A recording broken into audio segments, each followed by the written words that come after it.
Olá pessoal, paz e bem, eu sou o reverendo Bob Luiz Botelho e estamos encerrando aí o mês de abril. Bom, eu sei que as liturgias da Páscoa, elas são roxas e verdes. E talvez vocês me vejam de estola branca e falem, ué, mas não tá tendo nenhum casamento? Mas eu tenho uma intenção ao trazer essa roupa nesse momento litúrgico. Abril se encerra e com ele também a celebração da Páscoa, que aconteceu no dia 17, domingo. E eu quero falar sobre o pós-Páscoa. Nós passamos por uma semana aí, depois da Páscoa, de celebração, de família, talvez muito chocolate, cultos, cerimônias, missas, uma série de liturgias. E agora a gente voltou para a rotina, não é mesmo? A gente voltou para as atividades, para o corre-corre. E nesse processo todo, eu quero ler com vocês o livro de João, no capítulo 20. Vou falar sobre os versículos 19 a 23. Lembrando que eu tô com a Bíblia na versão NVI, Nova Versão Internacional, e que alguns comentários de tradução eu faço pela Bíblia de Jerusalém, tá bom? Eu quero, enquanto você abre aí o seu texto de João no capítulo 20, do versículo 19 em diante, eu quero lembrar com vocês as devocionais que eu gravei até aqui. Em janeiro eu falei com vocês sobre a gente fazer planos, escrever planos, encorajei vocês a escreverem, e falei sobre a gente lembrar que Deus não está alheio a esses planos. Em fevereiro eu falei sobre comunidade, sobre a importância de nós sermos comunidade, de termos uma vivência comunitária, né? E falei sobre a gente procurar as pessoas ao nosso redor. Em março eu falei sobre a preparação para o exílio, para a imprevisibilidade dos planos, né? Sobre a gente lembrar que por mais que a gente saiba e tenha esperança num futuro melhor, a gente precisa agir aqui e agora. E agora eu quero ler com vocês João capítulo 20. O versículo 19 diz o seguinte: Ao cair da tarde, do primeiro dia de semana, estando os discípulos reunidos, as portas trancadas por medo dos judeus, Jesus entrou, pôs-se no meio deles e disse: Paz seja com vocês. Tendo dito isso, mostrou-lhe as mãos e o lado. Os discípulos alegraram-se quando viram o Senhor. Novamente Jesus disse: Paz seja com vocês. Assim como o Pai me enviou, eu os envio. E com isso, soprou sobre eles e disse: Recebam o Espírito Santo. Se perdoarem os pecados de alguém, estarão perdoados. Se não os perdoarem, não estarão perdoados.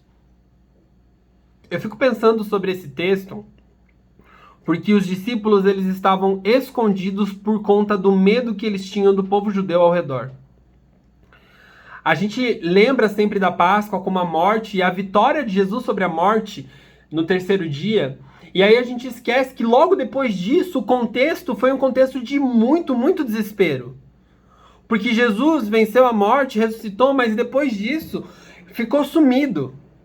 E aí a gente está aí vivendo Páscoa e aí a gente volta para a rotina e Jesus ressuscitou, mas os problemas continuam. As angústias, o cansaço, os desgastes, e a gente continua. E aí eu quero lembrar que os discípulos estavam, por medo dos judeus, reunidos a portas fechadas. Lembra que eu falei sobre eles se reunirem no pátio do templo, lá em Atos? Né? Em Atos eles se reuniram no pátio do templo e tinham as coisas em comunhão. Aqui em João não, eles estavam reunidos escondidos. E aí que eu quero falar para vocês sobre, em meio ao contexto de medo, de estarmos escondidos, Jesus aparece e diz: paz seja com vocês. A paz, ela não é a negação do sofrimento. A paz, ela não é a negação do caos ou dos problemas que estão ao nosso redor. Paz, inclusive, também não é um acordo para que ninguém mais gere violência. Deveria ser, poderia ser. Mas na vida real, aqui encarnada, nos discípulos com medo, paz significa Jesus aparecer e dizer: eu estou com vocês. Eu sou Emanuel, o Deus conosco. Novamente, Jesus disse: paz seja com vocês. Jesus deseja e proclama a paz duas vezes para aquele povo, porque eles sabiam que no meio daquele contexto havia ainda muito medo. A Páscoa acabou. E depois da Páscoa, muitos questionamentos e caos e renovação e. Paz e bem sejam com vocês. Que nesse contexto de medo, de reclusão, vocês possam lembrar que existe paz também.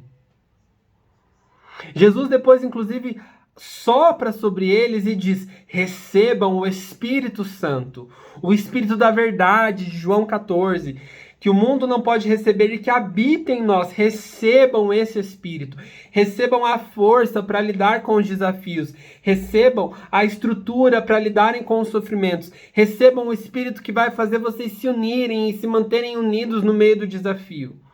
Paz e bem. Paz seja com vocês. Eu estou enviando vocês para a rotina, para o dia a dia, para segunda a sexta, horário comercial, talvez, para a maioria. Ele está nos enviando para o nosso contexto de desafios. 2022 tem sido um ano de desafios, e por isso eu quero dizer para vocês que no meio desses desafios existe paz. E nós estamos aqui para proclamar paz. E nós podemos lembrar de celebrar a paz. Que essa esperança de paz esteja nos nossos corações, mesmo para além do momento em que nós celebramos a esperança. E o que eu quero dizer com isso? Esperança, mesmo quando eu estou sem esperança? Não, eu estou querendo dizer que muitas vezes nós vamos ter dias no que nós vamos desejar estarmos escondidos. E aí eu quero lembrar vocês nesses dias que existe um Cristo, que no meio desses dias nos abraça e diz: estou com vocês. Eu estou com vocês. Eu venci a morte. Eu venci os sofrimentos. Eu estou com vocês. Percebam que aqui ele não está prometendo que nós vamos vencer, que nós vamos ser vitoriosos, ou que os nossos inimigos vão ser derrotados, mas ele está prometendo que em cada dia de lágrima, de dor e de angústia, ele estará conosco e ele consolará os nossos corações, sussurrando em nossos ouvidos: paz esteja com vocês. Nós estamos na comunidade Paz e Bem, onde nós somos anunciadores e proclamadores da paz e do bem. E eu quero lembrar que paz e bem são caminhadas juntas e conectadas, e que elas são um enfrentamento a esse caos. Às vezes a gente fala: nós vamos militar, nós vamos vencer, nós vamos nos organizar, e tudo isso é importante. Mas nós precisamos lembrar que a nossa luta não é contra a carne ou sangue. Lembra que a Bíblia diz isso? Nossa luta é contra a injustiça, a maldade, os principados, as potestades, as estruturas. Não são contra as pessoas. Por isso, que nós possamos continuar vociferando com alegria e proclamando a despeito do contexto, sem negá-lo. Não é como se a gente fingisse que as coisas não estão acontecendo. Mas, mesmo diante de tudo isso, nós vamos continuar reivindicando e proclamando paz.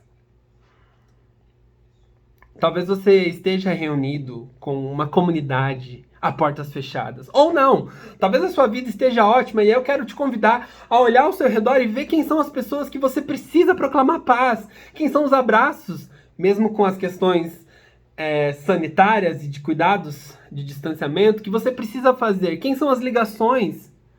Quem são os abraços que você precisa dar? As presenças. Que nós possamos ser proclamadores de paz, de encorajamento, de lembrar as pessoas que o Espírito Santo habita nelas. Recebam o Espírito Santo. Nós estamos cheios do Espírito Santo. E não apenas para quem tem uma perspectiva carismática, para falar em línguas, orar, ter sonhos, revelações. Nós temos o Espírito Santo para levantar da cama, para continuar lutando, para continuar acreditando, sem negar o contexto, mas apesar dele, continuar vivendo em paz, crendo que Deus não está alheio a tudo isso. Deus não está alheio ao seu sofrimento.